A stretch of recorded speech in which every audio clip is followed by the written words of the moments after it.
ছেলে যে একটা মেয়ে ছেলেকে নিয়ে হোটেলে ঢুকছিল ধরা পড়েছে, এবং সেই দিন বাঁচার জন্য তুই যে আমায় ফোন করেছিলি, ঠিক ওই নোংরা নোংরা অংশগুলোকে দিবি। অত বড় ওর ভিডিও দেখার সময় ওদের থাকে না।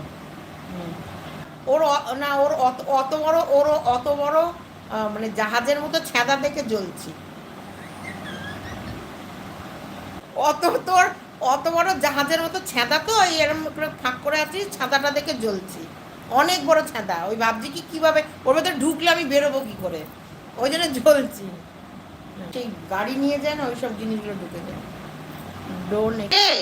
মানুষের তোর মা বাবা কি পিচাস টিচাস ছিল নাকি রে? মানুষের তোর রক্ত আমার মনে হচ্ছে না তোদের শরীরে আছে। এগুলো কি? ওর মুখের কোনো দাম আছে? ওর বদনের কোনো দাম আছে? ওর এত বড় এয়ার নিয়ে, এত বড় একটা এয়ার নিয়েছিস, তোর দেওর বরেরটা ভুতিয়ে ঢুকিয়েও দেখ, তোর কোনো মূল্য নেই। সেই আমার ছবি লাগা থাকে ওর দেবর।